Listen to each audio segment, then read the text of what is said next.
The champagne flute trembled in my hand, condensation sliding down the crystal like tears I refused to shed.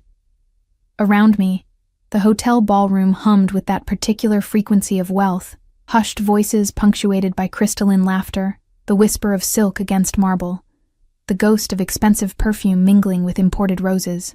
I stood near the entrance, invisible in my simple black dress, watching Chicago's elite celebrate a union I should have been part of, my ex-fiancé's wedding, to my former best friend. The irony tasted like copper on my tongue. I hadn't planned to come. For 3 months, since Marcus handed me back the modest engagement ring my grandmother left me, the only valuable thing my family ever owned, I'd convinced myself I was over it. Over him. Over the humiliation of discovering he'd been sleeping with Vivian behind my back for nearly a year. Over the whispers that followed me through our shared social circles, the pitying glances, the way people stopped inviting me to things because my presence made everyone uncomfortable. But then, the invitation arrived. Cream cardstock, embossed with gold lettering, my name written in elegant calligraphy that probably cost more than my monthly rent. Ms. Elena Reyes, we request the honor of your presence. Vivian's doing. I knew immediately. Marcus didn't have that kind of cruelty in him. He was merely weak, easily led. But Vivian, she wanted to see me broken, wanted to parade her victory, to watch me sit in those pews and witness her claiming everything that should have been mine. The smart thing would have been to throw it away. Stay home. Move on. Instead, I'd put on the one decent dress I owned, applied makeup with shaking hands, and took 3 buses across the city to the Meridian Grand Hotel, because some self-destructive part of me needed to prove I could survive it. I was such a fool. The ballroom doors opened wider, and guests began filtering toward their seats. I recognized most of them, Marcus's colleagues from the investment firm, Vivian's sorority sisters, the country club crowd who'd tolerated me when I was Marcus's fiancé, but forgot my name the moment we ended. I smoothed down my dress, suddenly aware of how cheap the fabric was, how the hem was slightly frayed, how I didn't belong here at all. Elena? I turned to find Marcus's mother, Patricia, gliding toward me in a cloud of Chanel and disapproval. Her eyes swept over me with the efficiency of an X-ray machine, cataloging every inadequacy. "I'm surprised you came," she said, her voice pitched just loud enough for nearby guests to hear. "Given the circumstances, how brave of you." The word brave landed like a slap. "I was invited," I managed, hating how small my voice sounded. "Yes. Well." Patricia's smile was all edges. "Vivian does have a generous spirit. Always has. I told Marcus from the beginning that you two weren't suited, but young men can be so blind to incompatibility." Her gaze dropped to my dress again, lingering on the department store label probably visible at the neckline. I'm glad he finally saw sense. "Vivian comes from the right sort of family, you understand." I understood perfectly. I was the daughter of a housekeeper and a mechanic who died when I was 16. My mother cleaned homes in the suburbs while I put myself through community college working double shifts at a diner. Marcus had been slumming when he dated me.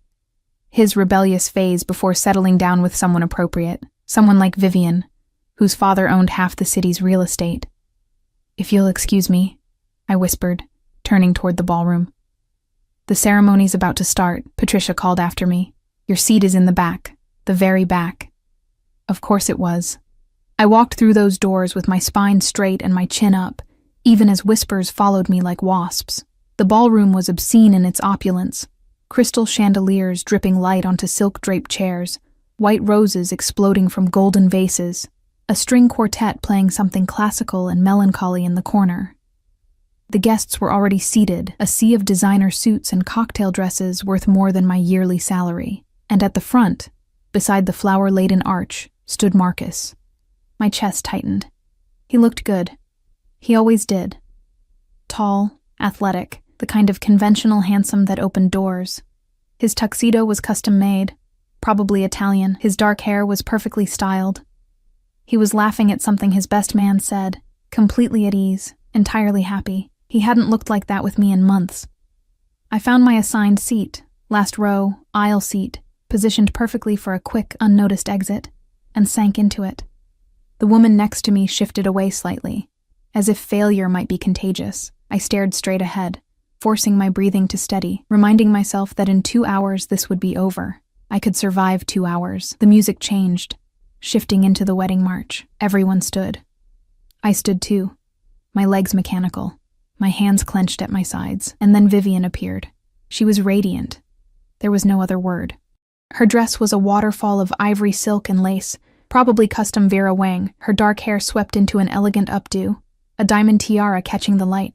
She moved down the aisle like she owned it, which, given her family's wealth, she probably did. Her smile confident, victorious. When she passed my brow, her eyes found mine. She winked. The gesture was so quick, so subtle, that no one else caught it. But I saw the triumph, the malice, the pure satisfaction of destroying me. My vision blurred. I blinked hard, refusing to cry, refusing to give her that satisfaction. But my chest was caving in, my throat closing, and I knew I couldn't sit through this ceremony. Couldn't watch them exchange vows, couldn't smile through the reception. Couldn't survive the inevitable moment when Vivian would corner me in the bathroom or by the champagne fountain to twist the knife deeper. I'd made a mistake coming here. As Vivian reached the altar and took Marcus's hands, I slipped out of my seat and moved toward the exit, keeping my steps quiet, my head down. No one noticed. Why would they? I was already a ghost. The hallway outside the ballroom was blessedly empty, all the hotel staff focused on the ceremony inside. I hurried toward the main lobby, my heels clicking against marble, my breathing coming faster. I just needed to get outside, catch a bus, go home. Forget this ever. I collided with something solid. Not something, someone. The impact knocked me backward, my heel catching on my dress. I stumbled, arms windmilling, certain I was about to fall and complete my humiliation. But a hand caught my elbow, steadying me with effortless strength. Careful. The voice was low, accented with something European I couldn't place, and it sent an inexplicable shiver down my spine. I looked up. And up. The man towering over me was not someone who should exist outside of magazines or movies. He was tall, easily 6'3" or 6'4", with the kind of build that suggested violence held barely in check. His suit was black, perfectly tailored, probably worth more than my car. Everything about him screamed money, but not the cheerful, ostentatious wealth of the wedding guests inside. This was different, darker, dangerous. His face was all sharp angles, strong jaw, high cheekbones, a nose that had been broken at least once. His hair was dark, pushed back from his forehead, and his eyes. God, his eyes were the color of smoke, gray and cold and utterly unreadable. They fixed on me with an intensity that made my breath catch. "I'm sorry," I stammered, pulling away from his grip. "I wasn't watching where You're crying." It wasn't a question. I reached up, shocked to find my cheeks wet. "When had I started crying? I'm fine," I lied, wiping at my face. "Sorry, excuse me." I tried to move past him, but he didn't step aside. Behind him, I noticed for the first time, stood 2 men in dark suits. They weren't hotel staff. Their posture was too alert, too watchful, their eyes constantly scanning the hallway. Security. Private security. Who was this man? "The wedding," he said, glancing toward the ballroom doors. "You were inside." "I was leaving." I clutched my small purse tighter. "Please, I just need to—" "Your ex-fiancé's wedding?" The question froze me. How could he possibly know that? He must have read the confusion on my face because something that might have been amusement flickered in those gray eyes. "You have the look of someone attending their own funeral, and you're leaving before the vows." His gaze traveled over me, clinical, assessing, the rejected bride. Heat flooded my cheeks. "I don't know who you are, but Dante." He extended his hand. Dante Salvatore. The name meant nothing to me, but the way he said it, like he expected recognition, made my stomach clench. I didn't take his hand. "I really need to go," I said. "To where? Home?" He tilted his head slightly. "Or are you going to stand outside in the cold, wait for your bus, and spend the next year remembering this as the moment they broke you completely?" The words hit like bullets, because he was right. That's exactly what would happen. "What do you want?" I asked, my voice cracking. Dante Salvatore smiled then. A slow, predatory curve of his mouth that did nothing to warm those cold eyes. "I want to offer you an alternative," he said. "How would you like to go back into that wedding as someone else entirely? Someone they can't touch, can't humiliate, can't destroy." I stared at him. "What are you talking about?" "I'm talking about revenge, Elena." He said my name like he'd known it all along. "The kind that will haunt them forever. Are you interested?" Every instinct screamed at me to run. This man was danger incarnate. I could feel it radiating from him like heat from flames. Whatever he was offering, it couldn't be real, couldn't be safe. But God help me. I wanted it. "How?" I whispered. His smile widened, and I felt the world tilt beneath my feet. "Marry me." The logical part of my brain, the part that had gotten me through community college while working full-time, the part that balanced my mother's medical bills and grocery money, the part that survived Marcus's betrayal, was screaming at me to walk away. Marry a complete stranger, a man whose name I didn't even recognize, whose eyes held secrets dark enough to drown in, whose mere presence made the air feel thinner. Insanity. But the other part of me, the part that had been humiliated, discarded, made invisible, that part whispered, "Why not?" "You're insane," I said. But my voice lacked conviction. Dante's expression didn't change, perhaps. "But you're still standing here, which means you're considering it. I don't even know you. You could be a—" I gestured helplessly at him, at the two silent men flanking him like sentries. "A criminal, a psychopath, all distinct possibilities," he agreed, maddeningly calm. "But right now, in this moment, I'm the only person offering you a way out of your humiliation. So the question isn't who I am, Elena. The question is, how much more can you endure?" I hated that he was right, hated the tears still wet on my cheeks, hated the trembling in my hands, hated that Vivian's wink had shattered what little composure I'd managed to construct. "Why?" I demanded. "Why would you do this? You don't know me. What could you possibly gain from—" "Does it matter?" He cut me off, checking his watch, a sleek piece of machinery that probably cost more than my car. "You have approximately 4 minutes before the ceremony ends and those guests flood this lobby. 4 minutes to decide whether you walk out of here as the pathetic ex-girlfriend they all pity or as someone they'll never forget." The word pathetic stung because it was exactly how I felt. "This is crazy," I whispered. But my feet weren't moving toward the exit. Dante stepped closer, and I caught his scent, something expensive and masculine. Leather and cedar and smoke. "I have a car waiting outside. A penthouse apartment with a view of the lake. A closet full of designer clothes that will fit you perfectly." His voice dropped lower, intimate, dangerous. "And a jeweler who can have a ring on your finger in less than an hour. All you have to do is say yes." "But why?" I pressed. "What do you want from me?" Something flickered in those gray eyes. Something that might have been pain or anger or both. Let's call it a mutually beneficial arrangement. You get your revenge. I get— He paused, his jaw tightening almost imperceptibly. "I get what I need. The details can be discussed later. Right now, you need to choose." From inside the ballroom, I heard the officiant's voice rising. "I now pronounce you husband and wife." Time was up. I thought of Vivian's triumphant smile, Patricia's casual cruelty, the whispers that would follow me for months, years, the weight of being the woman who wasn't good enough, who never would be good enough, who deserved to be replaced. I thought of going home to my studio apartment, crawling into bed, and spending the rest of my life as a cautionary tale. And then I looked at Dante Salvatore, this stranger with his dangerous eyes and impossible offer, and made the most reckless decision of my life. Yes. The word barely left my lips before Dante was moving. He turned to one of his security men. "Call Romano. Tell him we need everything ready in 45 minutes. The penthouse, the jeweler, everything." To the other, "Bring the car around. Back entrance."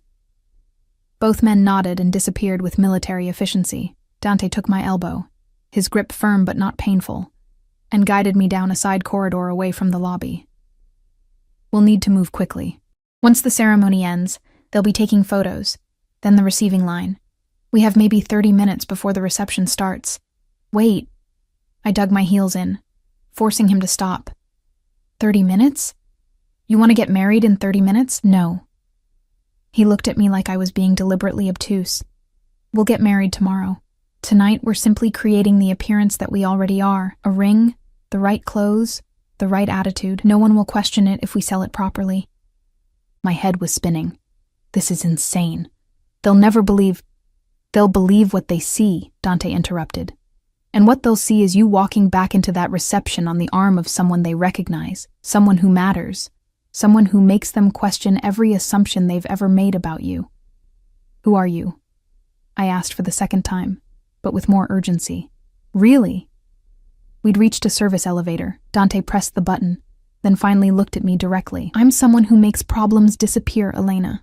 Someone who controls territories from here to the East Coast. Someone your ex-fiancé and his new bride will recognize the moment I walk into that ballroom.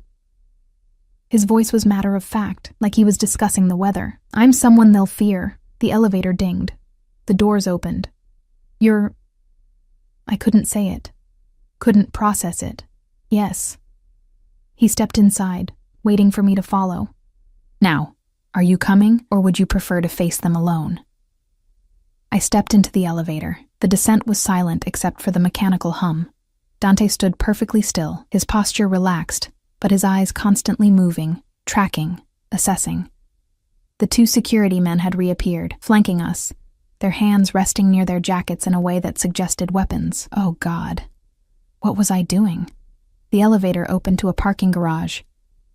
A sleek black SUV with tinted windows idled near the entrance. Another man in a dark suit behind the wheel. Everything about this screamed organized crime. The vehicles, the security, the military precision. I'd just agreed to marry a mobster. Elena. Dante's voice pulled me from my spiral. If you're going to panic, do it in the car. We're exposed here. He was right. Security cameras dotted the garage ceiling. Anyone could be watching. I let him guide me into the SUV's back seat, sliding in beside him as the door closed with an expensive thunk. The car pulled out immediately, smooth and fast. Where are we going? I asked. My penthouse, 20 minutes from here. Dante was typing something on his phone, his fingers moving with practiced speed. You'll shower, change, meet with the jeweler. Then we return. Just like that. Just like that. He glanced up. Unless you've changed your mind? I should have. Every rational cell in my body was screaming at me to demand he stop the car, let me out, let me escape before whatever insane plan this was consumed me completely. But I thought of Vivian's wink, Patricia's contempt, Marcus's easy laughter. No, I said quietly. I haven't changed my mind. Dante nodded and returned to his phone. For several minutes, we drove in silence through Chicago's downtown, the city lights bleeding past the tinted windows in streaks of gold and white. I watched the streets I'd walked 1,000 times, the diner where I'd worked through college, the bus stop where I'd waited in the rain, the cheap apartment buildings that housed people like me, all of it feeling suddenly distant, like I was already becoming someone else. You'll need a story, Dante said abruptly, for how we met. I turned to him. What? When people ask, and they will, you'll need to explain how a housekeeper's daughter ended up married to me. His tone was clinical, like he was solving a logistics problem. The truth would raise too many questions. What truth? I asked. I don't even know the truth. We met 20 minutes ago in a hotel hallway. Exactly. Which is why we need a better story. He pocketed his phone and gave me his full attention for the first time since we'd entered the car. We'll say we met 3 months ago, after your engagement ended. You were working at a restaurant where I sometimes eat. I noticed you, asked you out. Things progressed quickly. We married last week in a private ceremony. We've kept it quiet because of my business concerns. What restaurant? I asked, my mind struggling to keep up. Bella Nata, on the north side. I own it. Of course he did. And people will believe this? I asked. That you married someone like me? Something dangerous flashed in his eyes. Someone like you. You know what I mean. I'm not... I gestured at the luxury car, at him. I'm not from your world. People will know that immediately. Good. Dante's voice was sharp. Let them see the contrast. Let them wonder. Let them question everything they thought they knew about you. He leaned closer, and I caught that scent again. Leather, cedar, smoke. You're not going back to that reception as my equal, Elena. You're going back as my wife, and in my world. That makes you untouchable. The word sent a shiver through me. Untouchable. How long had I been the opposite? How many times had Marcus touched me carelessly, without thought? How many times had Vivian's casual cruelties landed because I had no protection, no shield, no power? What happens after tonight? I asked quietly. After the revenge? After we've humiliated them the way they humiliated me? Dante was quiet for a long moment. The car turned onto Lakeshore Drive, the black water of Michigan stretching endlessly to our right. We'll discuss terms, he said finally. How long this arrangement lasts, what we both need from it. But that's for tomorrow, after we make this legal. Tonight is about the performance. The performance, I echoed. Yes. He studied me, his gray eyes cataloging every detail of my face like he was memorizing it. You'll need to look at me like you love me. Touch me like you can't help yourself. Smile like I've given you everything you've ever wanted. His voice dropped. Can you do that, Elena? I thought about all the times I'd smiled through double shifts at the diner when my feet were bleeding. All the times I'd pretended Marcus's casual dismissals didn't hurt. All the times I'd acted like I belonged in rooms where everyone knew I didn't. Yes, I said, I can do that. Good. He returned his attention to the window. We're here. The SUV pulled into an underground garage beneath a gleaming high-rise. The building was all glass and steel, the kind of place I'd walked past 100 times without imagining I'd ever enter. We took a private elevator, one that required a keycard, up to the top floor. The penthouse was exactly what I'd expected, and somehow more. Floor-to-ceiling windows overlooking the lake. Minimalist furniture in blacks and grays. Art on the walls that was probably worth more than my mother's house. Everything cold, expensive, perfect. This way. Dante led me down a hallway to a master bedroom suite larger than my entire apartment. He opened the walk-in closet, and I actually gasped. Rows of dresses, shelves of shoes, drawers of jewelry, all in my size. How? I started. I had someone acquire a few things, he said dismissively. Choose whatever you want for tonight, something that makes a statement. The shower's through there. He pointed to an ensuite bathroom done entirely in marble and gold fixtures. You have 20 minutes. He left before I could respond, the door closing behind him with a quiet click. I stood alone in that obscene luxury, surrounded by clothes worth more than I'd earned in my entire life, and finally let myself feel the full weight of what I'd just agreed to. I was going to marry a stranger, a criminal, a man whose eyes held violence like some men held pocket change.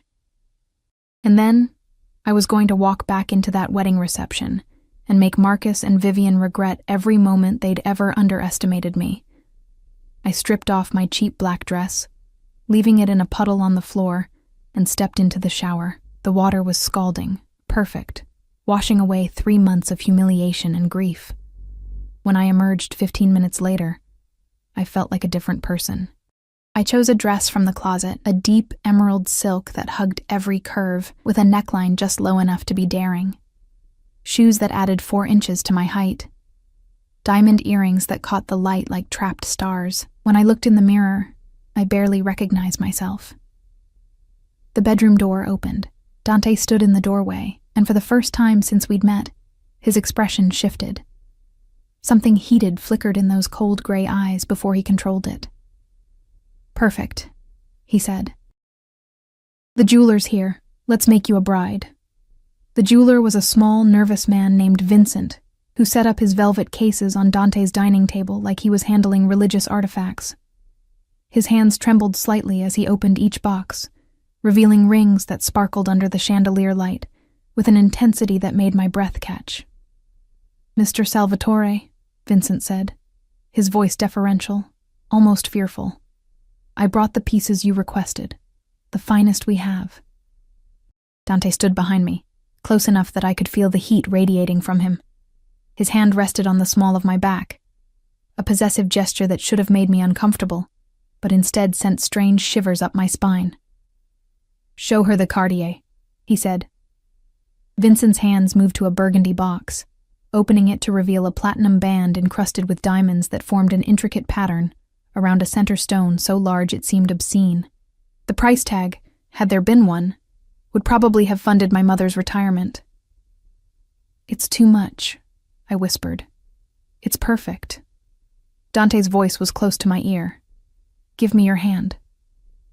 I extended my left hand, watching as if from outside my body as Dante took it in his. His fingers were warm, calloused in ways that suggested violence, and they held mine with surprising gentleness. He slid the ring onto my finger slowly, deliberately, his gray eyes never leaving my face. It fit perfectly. "How did you—" I started. "I'm very good at measuring things," he said, and something in his tone made heat flood my cheeks. He turned to Vincent. "We'll take it. And the matching band." "Of course, Mr. Salvatore. Shall I—" "Leave them. Send the bill to Romano." Dante's dismissal was absolute. Vincent packed his cases with shaking hands and practically ran for the door, one of the security men escorting him out. I stared at the ring on my finger, at the way it caught the light, at how foreign and yet somehow right it looked against my skin. "It's borrowed," I said softly. "All of this. The dress, the ring, this life. None of it's real. Does it matter?" Dante moved to stand in front of me, tilting my chin up with one finger until I met his eyes. "By the time we walk back into that reception, it will be real enough. They'll believe it because they'll want to believe it. Because the alternative, that someone like me would choose someone like you, will haunt them forever." "Someone like me," I repeated, the phrase stinging even from his mouth. His jaw tightened. "I meant that as a compliment. You have something they lack, Elena. Something authentic beneath all their polish and privilege. It's why Marcus was drawn to you in the first place, even if he was too weak to keep you." The unexpected defense caught me off guard.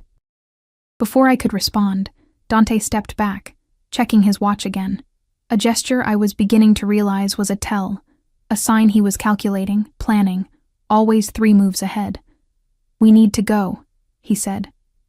"The reception will be in full swing by now. We'll make an entrance, stay exactly 45 minutes, and leave. Long enough to be seen, short enough to maintain mystery." "What do I do?" I asked, hating how uncertain I sounded. "You stay close to me. You let me handle anyone who asks questions. And you remember—" His eyes locked onto mine with an intensity that made my pulse race. "You're mine now, at least for tonight. Act like it." The possessiveness in his voice should have terrified me. Instead, it felt like armor. The drive back to the Meridian Grand Hotel took 20 minutes. Dante spent it briefing me on people I might encounter. Names, positions, relationships. He rattled off information with the precision of someone who made it his business to know everyone's secrets. "Patricia Aldridge will try to corner you," he said. "Don't engage. I'll handle her." "Marcus's mother." "Yes. She's connected to several families I do business with. She'll recognize me immediately." A cold smile played at his lips. "She'll also recognize what it means that you're with me." "What does it mean?" I asked. Dante turned those gray eyes on me. "It means you're protected, untouchable. Mine." He said the last word like a brand. "In my world, Elena, that's not something given lightly. People will understand the implications." The SUV pulled up to the hotel's main entrance.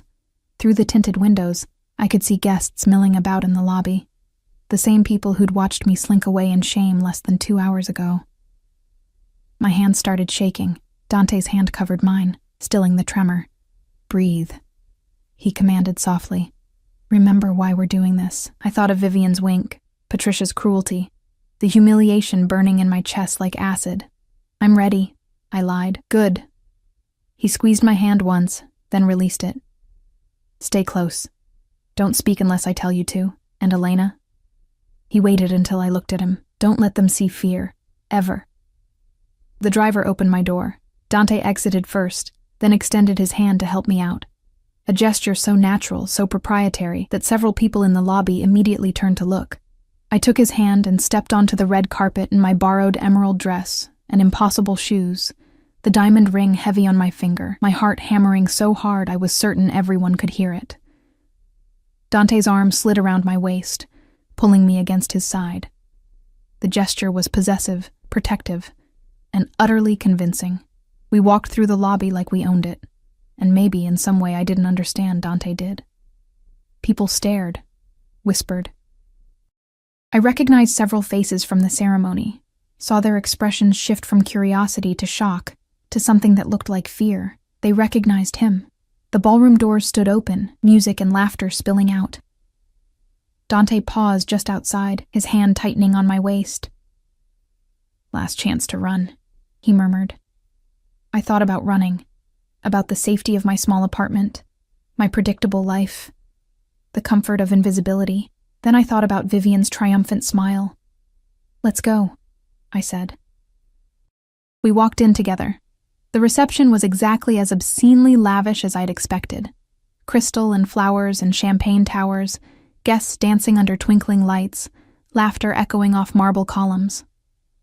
At the center of it all, on a small stage, Marcus and Vivian danced their first dance as husband and wife, her dress billowing around them like clouds, his hand on her waist, both of them radiating happiness. They hadn't seen us yet.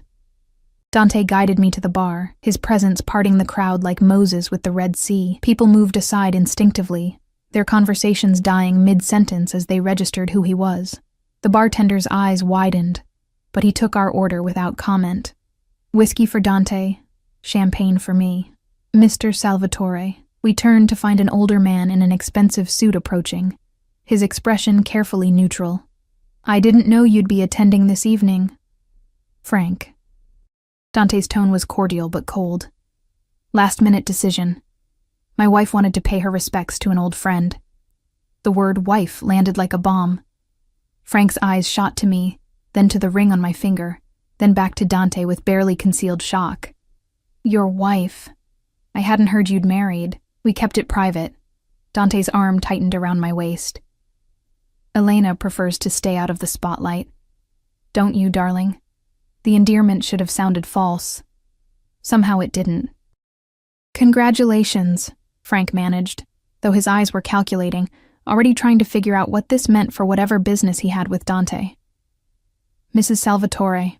The name sent a jolt through me. Mrs. Salvatore. God, what was I doing? "Thank you," I said, keeping my voice steady. Frank excused himself quickly, already pulling out his phone. Within seconds, I could see the whispers spreading through the crowd like wildfire. Heads turning, phones appearing. The music on the dance floor seemed to dim as more and more people became aware of our presence. And then Vivian saw me. I watched her freeze mid-spin in Marcus's arms, her eyes going wide as they locked onto mine. Then they traveled to Dante, to his arm around my waist, to the massive diamond on my finger, and something that might have been panic flickered across her perfect features. She knew who he was. Marcus followed her gaze, and I had the satisfaction of watching the color drain from his face. He stumbled slightly, nearly stepping on Vivian's dress, his expression shifting from shock to confusion to something that looked almost like fear. The song ended. The dance floor cleared. And Vivian, ever the performer, plastered on a brilliant smile and made her way toward us, Marcus trailing behind like a reluctant shadow. "Elena!" Her voice was pitched perfectly, surprised, delighted, just slightly condescending. "I can't believe you came, and you brought—" Her eyes slid to Dante, and I saw the calculation there, the quick assessment of his suit, his bearing, his obvious danger. "A date." "My husband," I corrected softly, and the word tasted like victory. Vivian's smile froze. "Husband?" "Dante Salvatore," he said, not offering his hand. "And you must be the bride. Congratulations." The temperature in our little circle seemed to drop 10 degrees. Marcus looked like he might be sick. Vivian's mask was cracking at the edges, her eyes darting between Dante and me with increasing panic.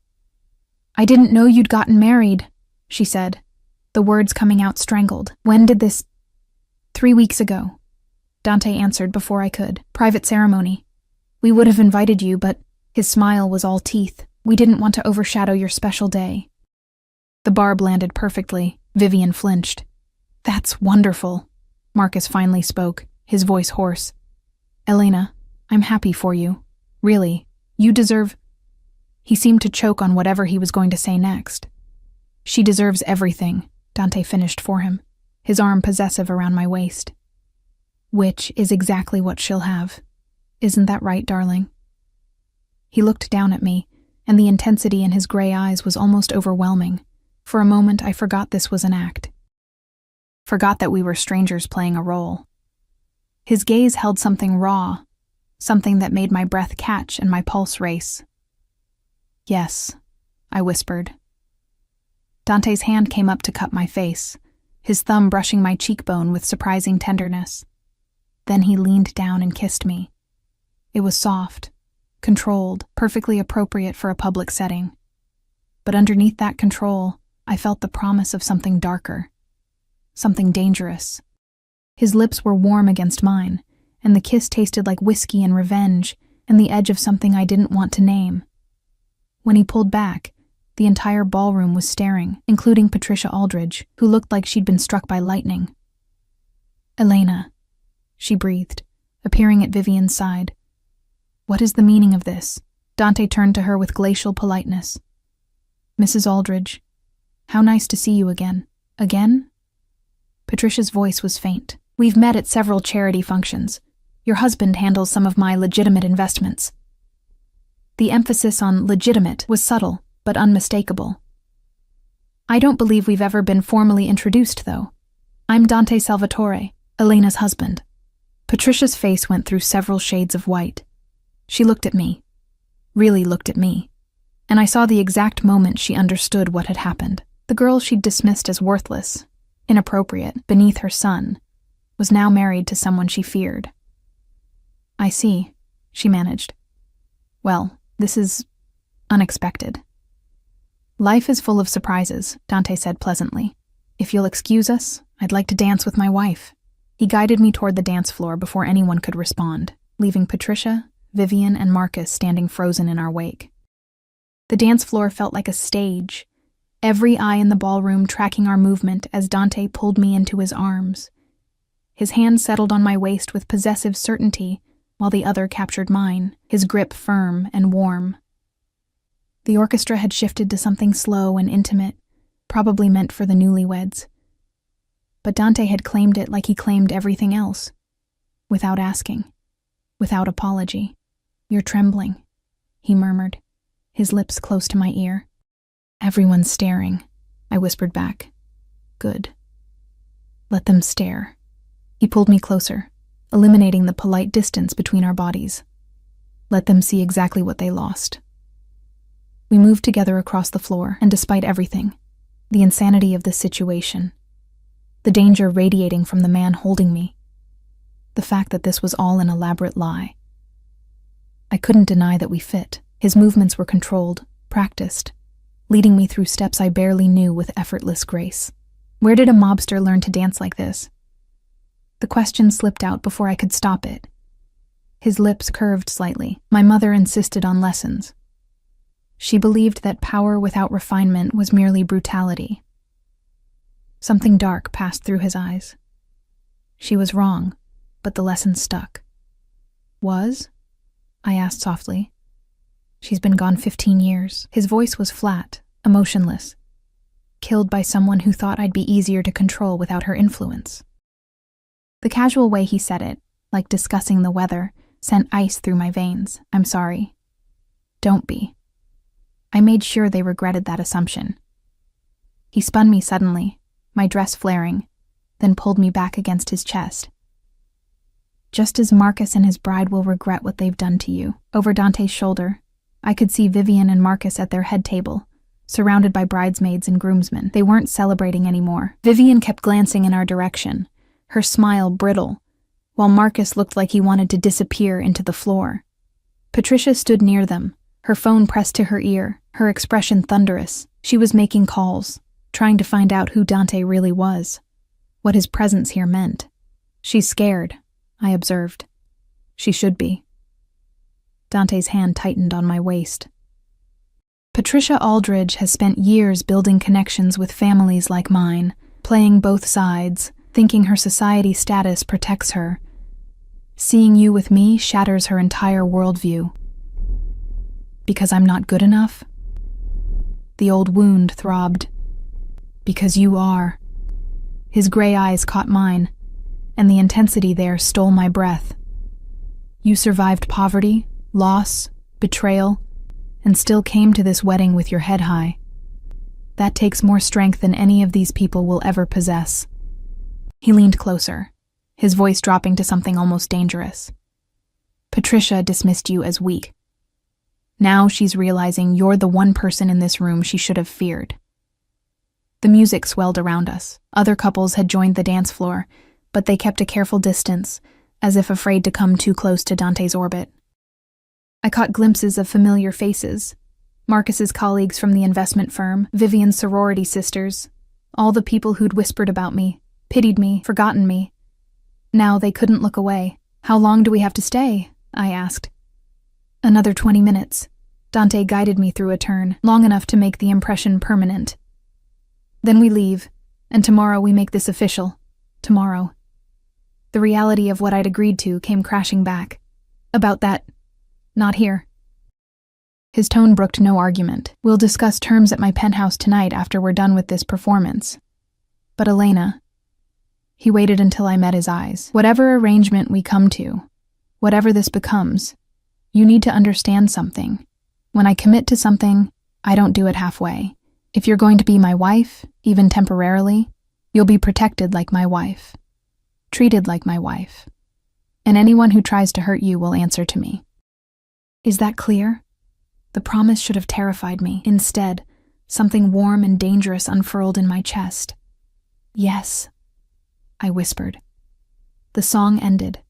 Dante released me slowly, his fingers trailing along my waist in a gesture that felt far too intimate for strangers. Before I could process it, Vivian appeared at his elbow, her smile bright and false. I'm sorry to interrupt, she said, though her tone suggested she wasn't sorry at all. But I was hoping to steal Elena for a moment. Girl talk, you understand. Every instinct screamed at me to refuse. But Dante's hand squeezed mine once, a warning or encouragement, I couldn't tell, before he stepped back. Of course, he said smoothly. I'll get us drinks. Elena? Champagne? I nodded, not trusting my voice. Vivian looped her arm through mine with false intimacy, steering me toward a quiet corner near the windows overlooking the city. Her nails dug into my skin just hard enough to hurt. What the hell are you doing? She hissed the moment we were out of earshot. I pulled my arm free. I don't know what you mean. Don't play stupid, Elena. Dante Salvatore? Really?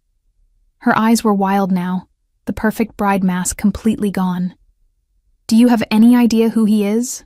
What he does? My husband, I said simply, holding up my ring hand. Vivian's face contorted. You can't be serious. You married him? When? This is some kind of sick joke to ruin my wedding, isn't it? Not everything is about you, Vivian. The words came out sharper than I intended. Though I understand why you'd think that, given how much effort you put into ruining my life. I didn't ruin anything, she snapped. Marcus and I fell in love. You were just too blind to see that you never really had him. The cruelty was breathtaking. You were my best friend. I was your charity case, Vivian shot back. Do you know how exhausting it was, pretending to care about your little problems? Your student loans, your sick mother, your pathetic attempts to fit in with Marcus's friends? She laughed, the sound brittle. I did you a favor, Elena. Marcus would have gotten bored and left you eventually. At least this way, you gotta keep some dignity. Dignity? I repeated, my voice shaking. You invited me to your wedding to humiliate me. You winked at me walking down the aisle like this was all some game you'd won. Because I did win. Vivian's composure shattered completely. I got Marcus. I got the life we both wanted. I got everything you dreamed about while you were scrubbing tables at that disgusting diner. And now you show up here with some criminal, thinking you can make me jealous, thinking anyone here believes that someone like Dante Salvatore would actually want someone like you? The words hit like physical blows. because she was voicing every doubt screaming in my head, every fear that this was too good to be true, that Dante's interest, whatever it was, couldn't possibly be real, that I was still the same worthless girl they'd all dismissed. Careful. Dante's voice cut through the air like a blade. I hadn't heard him approach, but suddenly he was there, pressing a champagne flute into my hand, while his other arm circled my waist. The casual gesture was a clear warning. Vivian paled. Mr. Salvatore, I didn't mean— Yes, you did. His voice was pleasant, conversational, and absolutely terrifying. You meant every word, which is why I think it's important to clarify something. He pulled me tighter against his side. Elena is my wife. That means an insult to her is an insult to me, and I have very particular ways of handling insults. We were friends. I was only— Vivian stumbled over her words. You were cruel to someone I care about. Dante's smile never reached his eyes. I'd suggest you spend the rest of your wedding celebration being very grateful that I'm in a generous mood tonight. Because if I hear that you've spoken to or about Elena with anything less than respect, I'll take a personal interest in your new husband's business ventures. I understand he just made partner at Whitmore and Associates? Vivian's face went chalk white. Yes. Interesting firm. They handle several accounts connected to families I work with. It would be unfortunate if those connections were severed. If Marcus found himself suddenly unemployable in this city. Dante tilted his head slightly. But I'm sure that won't be necessary, will it? No. Vivian whispered. No, of course not. Excellent. Dante's smile widened. Congratulations on your marriage. I hope you both find exactly what you deserve. The threat embedded in those words was unmistakable. Vivian fled back toward Marcus without another word, her designer dress trailing behind her like a funeral shroud. I stared up at Dante, my hands shaking around the champagne flute. You didn't have to. Yes, I did. His expression softened slightly. She needed to understand that you're protected now. They all do. He glanced around the ballroom, at the whispers and stares still following us. We've made our point. Let's go. Already? You've had enough. It wasn't a question. Dante could apparently read me better in one evening than Marcus had in 2 years. Come. He guided me through the ballroom, his hand never leaving my waist.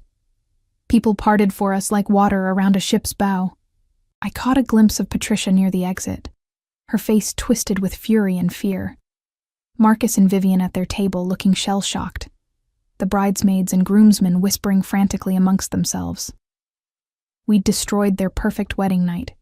The realization should have made me feel guilty. Instead, I felt powerful.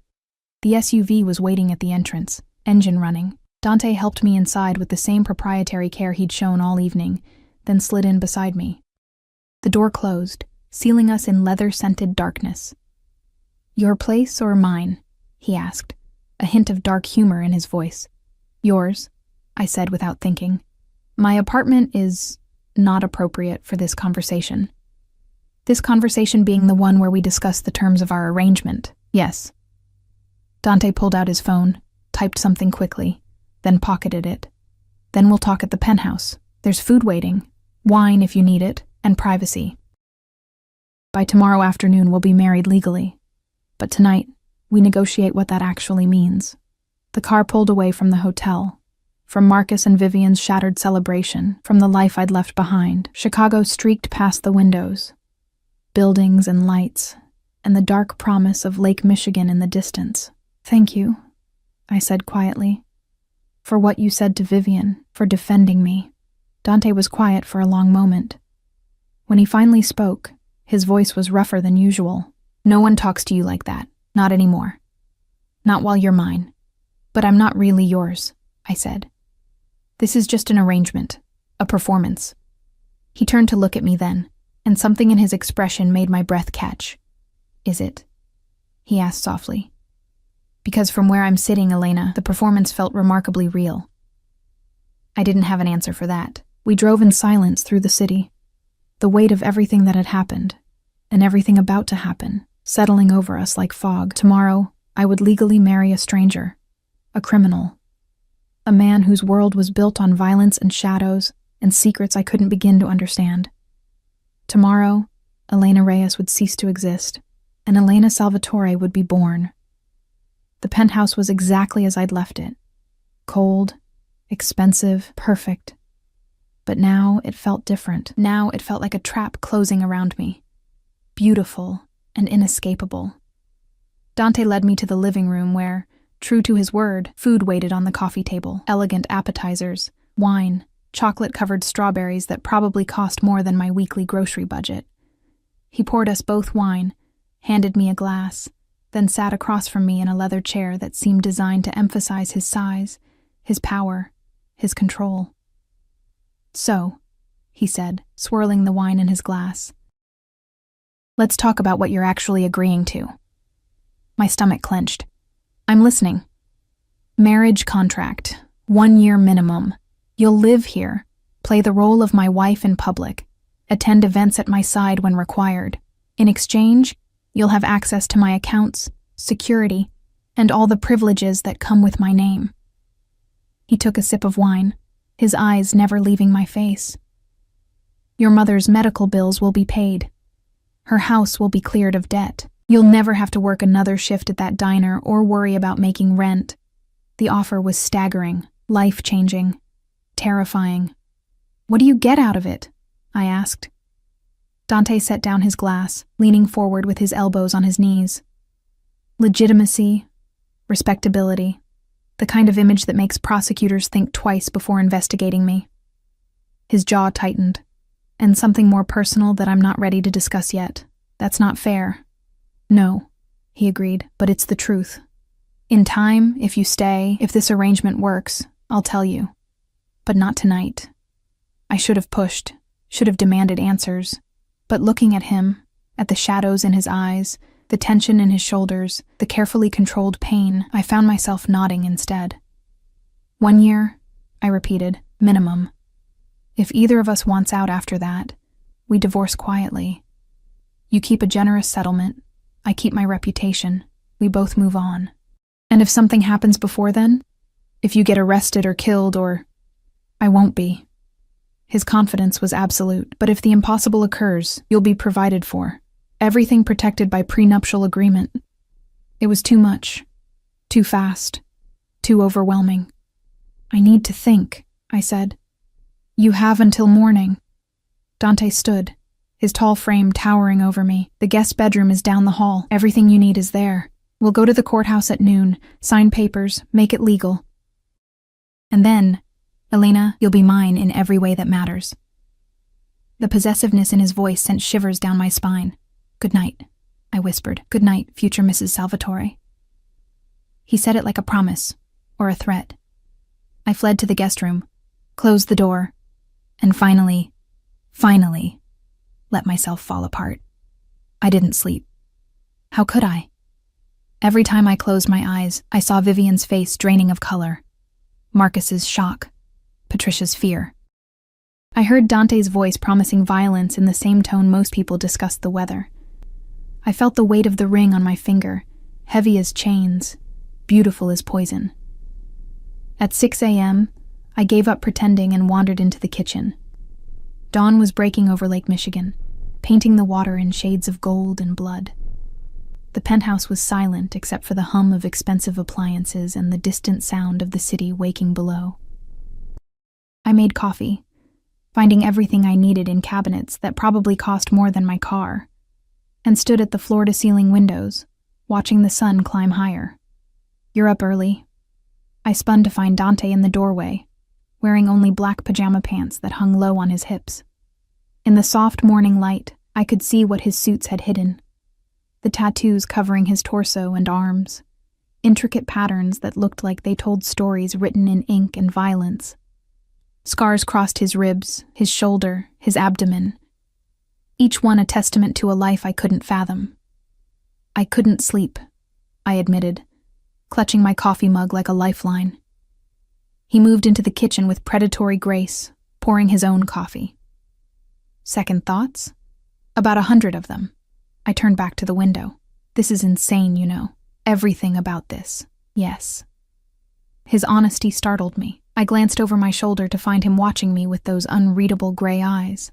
"Then why are we doing it?" I asked. Dante was quiet for a long moment, steam rising from his mug. When he finally spoke, his voice was rougher than usual, because sometimes insanity is the only sane response to an insane world. He moved to stand beside me at the window. "You were destroyed by people who claimed to love you. I've been destroyed by people who claimed loyalty. We both know what betrayal tastes like, Elena. Maybe that's why this," he gestured between us, "makes more sense than it should. You still haven't told me what you really want from this," I said softly. His jaw tightened. "No, I haven't." "Will you? Ever, if you stay long enough?" He took a sip of coffee. "If you prove you can be trusted with the kind of secrets that get people killed." The casual mention of death should have sent me running. Instead, I found myself asking, "What happened to make you this way?" Something flickered in his eyes, pain, rage, grief, all gone too quickly to name. The man who killed my mother was someone I trusted, someone I considered family. His voice was flat, emotionless. He took her from me because he wanted to take control of my father's territory, thought I was too young, too soft, too attached to her gentle influence. "What did you do?" I whispered. I proved him right about one thing. I was attached to her influence. Dante's smile was cold, terrible. And then I proved him wrong about everything else. I took his territory, his money, his family, and his life. In that order. I made sure he understood exactly what his mistake cost before I ended him. I should have been horrified, should have put down my coffee, walked out, called the police, done something to distance myself from this man and his casual admissions of murder. But all I could think was, he loved his mother that much. "I'm sorry," I said, "for your loss." Dante looked at me like I'd spoken a foreign language. Most people would be running by now. I'm not most people. I took a sip of coffee, considering. Besides, you've been honest with me. Brutally honest. That's more than Marcus ever was. Marcus is a coward. Dante's voice dripped contempt. He pretended to love you while betraying you with your best friend. He let his mother dictate his choices and convinced himself he was being practical. Men like that disgust me, but men like you, who kill people, they don't. I never pretend to be something I'm not. His gray eyes locked onto mine. I'm a criminal, Elena. I hurt people. I break laws. I operate in shadows most people pretend don't exist. But I don't lie about it. I don't make promises I won't keep. And I don't betray the people under my protection. Is that what I am now? Under your protection? Yes. The word was absolute. From the moment you agreed to this arrangement, you became mine to protect. That's not negotiable. The possessiveness should have frightened me. Instead, after months of being nobody's priority, being nobody's concern, it felt like coming home. "Okay," I said quietly. Dante's eyebrows rose. "Okay? I'll do it. The marriage, the arrangement, all of it." I set down my coffee mug with deliberate care. 1 year. We see if this works. And if it doesn't, we walk away clean. Elena. He turned to face me fully. "You understand what you're agreeing to? This isn't just playing dress-up at society events. You'll be married to someone the FBI watches, someone rival families want dead, someone whose business involves things you can never speak about. Your life will be in danger simply by association."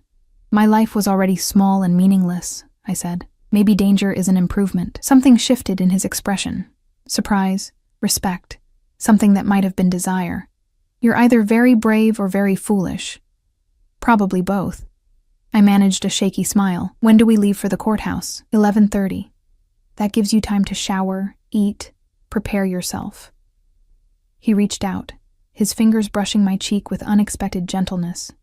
"Last chance to run, Elena." I thought about my studio apartment with its peeling paint and broken heater.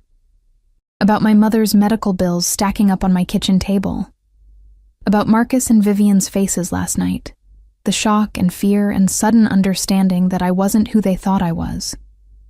About the way Dante had defended me without hesitation, threatened violence on my behalf, looked at me like I mattered. "I'm not running," I said.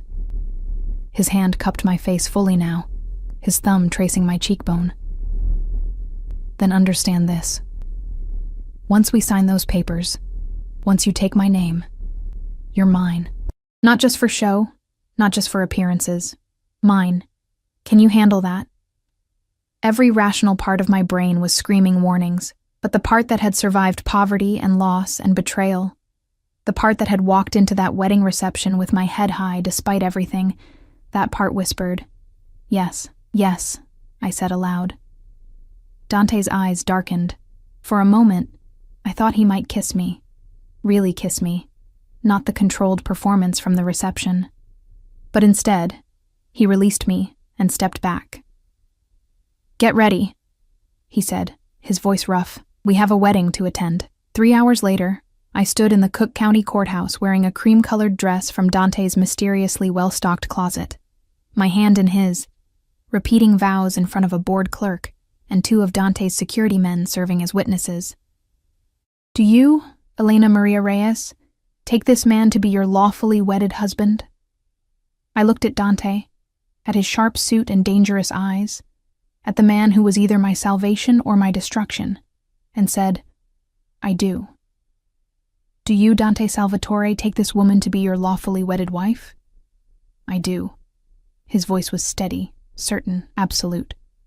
"By the power vested in me by the state of Illinois, I now pronounce you husband and wife." The clerk stamped our marriage certificate without ceremony. "You may kiss the bride." Dante pulled me close, his hand sliding into my hair, tilting my face up to his. "Last chance," he murmured against my lips. "Stop giving me outs," I whispered back. He smiled, genuinely smiled, and then kissed me. It wasn't like the performance at the reception. This was claiming, possessive, a promise sealed with heat and hunger. His lips demanded submission even as they offered protection. His hands held me like I was something precious and breakable and entirely his. When we finally broke apart, I was breathless, dizzy, completely lost. "Welcome to the family, Mrs. Salvatore," Dante said softly. The next few weeks passed in a blur of surreal luxury and mounting danger. Dante was right. Being his wife meant stepping into a world I'd never imagined. Dinners with men whose names I recognized from FBI wanted posters. Charity galas where diamonds glittered alongside barely concealed weapons. Quiet conversations that ended when I entered rooms, secrets layered on secrets like sedimentary rock, but it also meant safety, security guards who followed me everywhere.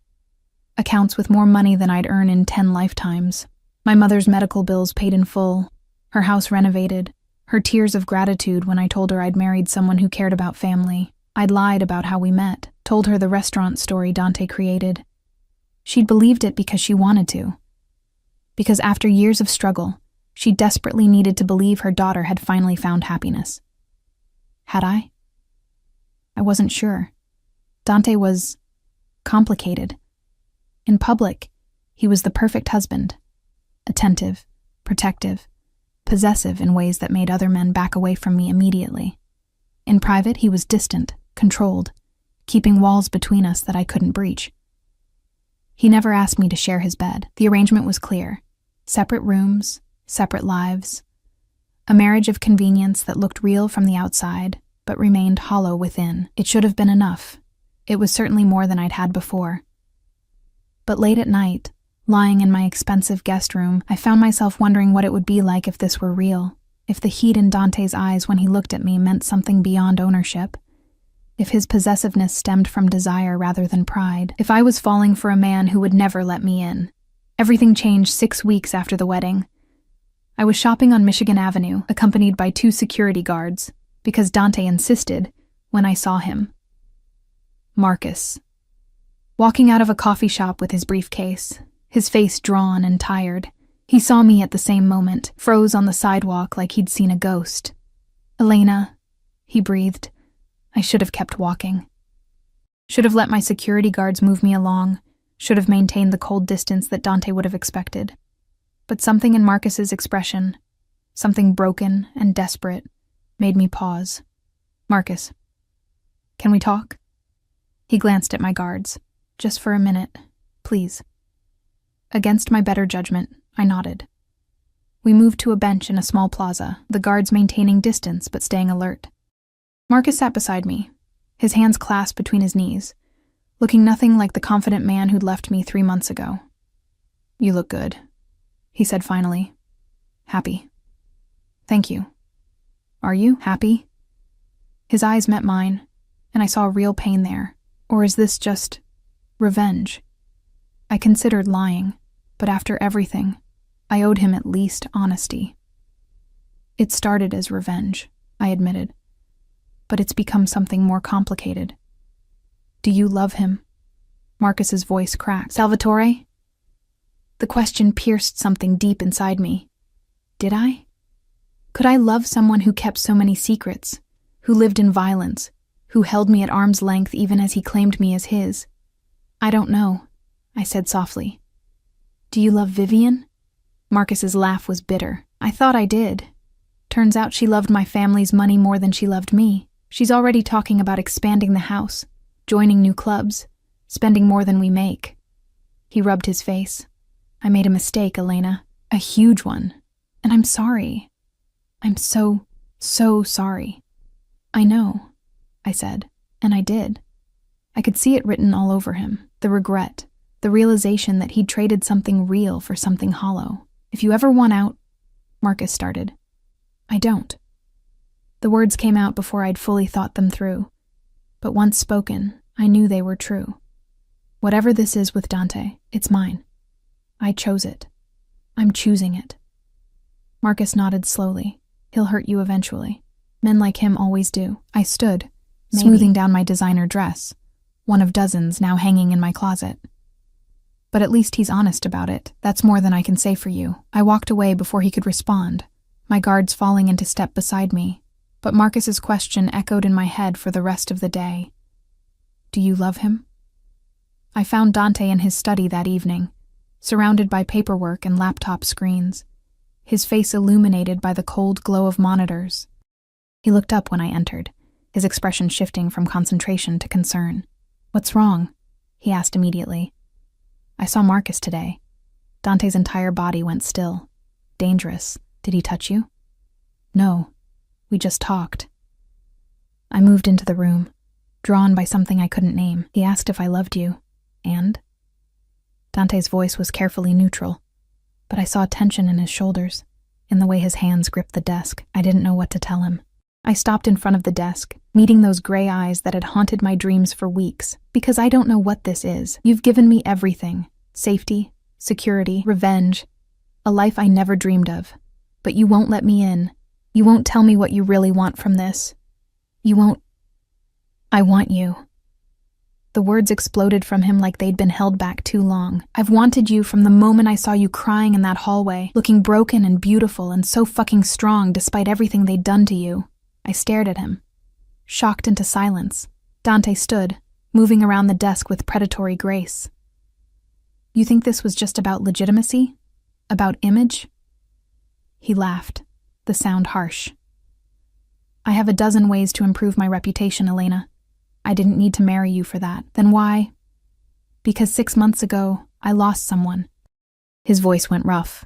"My younger sister. She was killed by a rival family as a message to me. She was innocent, good, everything I'm not.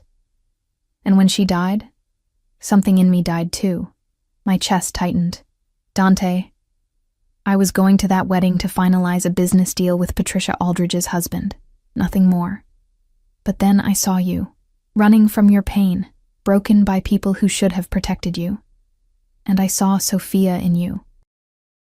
That strength, that refusal to be completely destroyed, even when you had every right to give up." His hand came up to cup my face.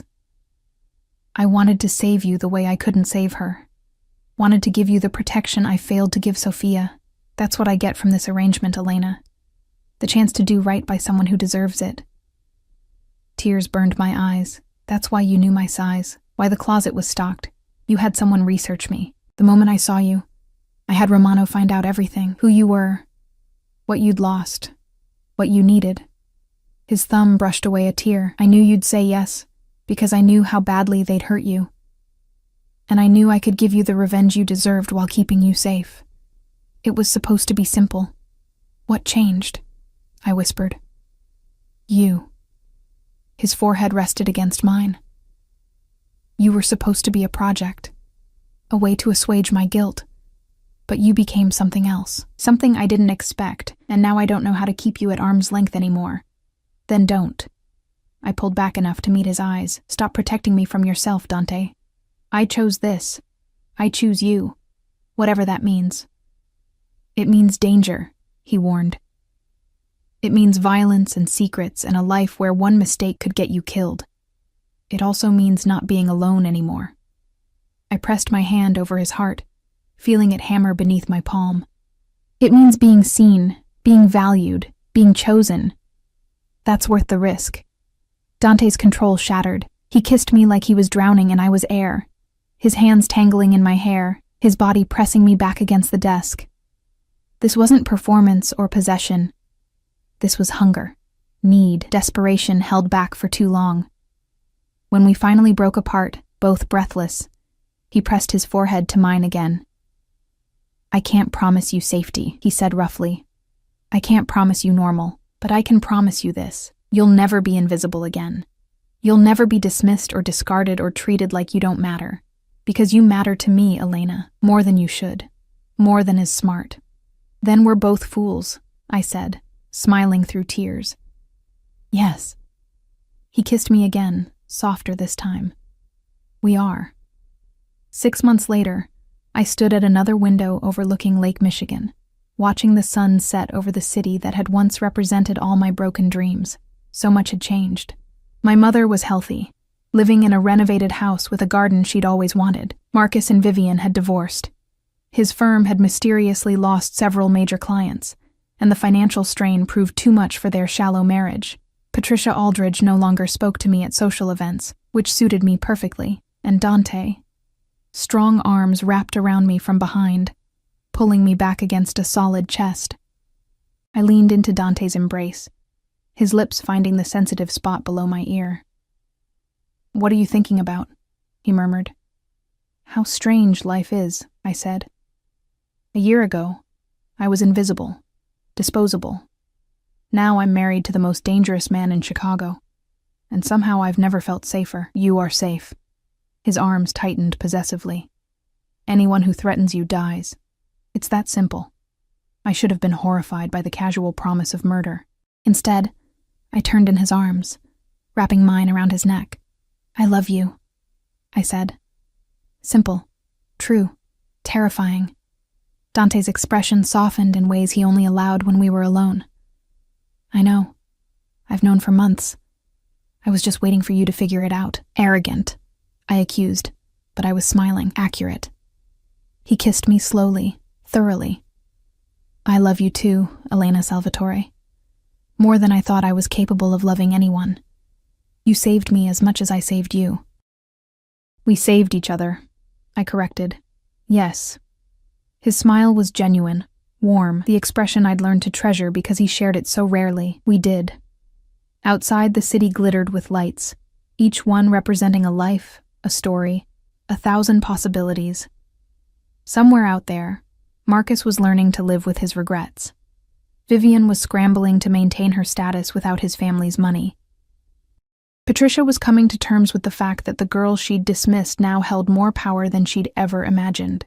And here, in this penthouse above it all, I stood in the arms of a man who chose me, protected me, loved me with the same intensity he brought to everything else in his violent, complicated life. The arrangement was supposed to last 1 year.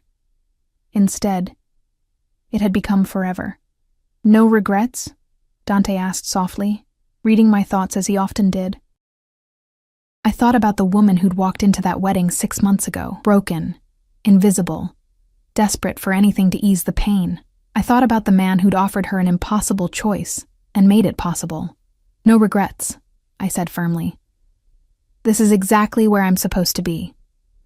Dante kissed me again, and in that kiss was every promise he'd made and kept. Protection, possession, love wrapped in violence and sealed with truth.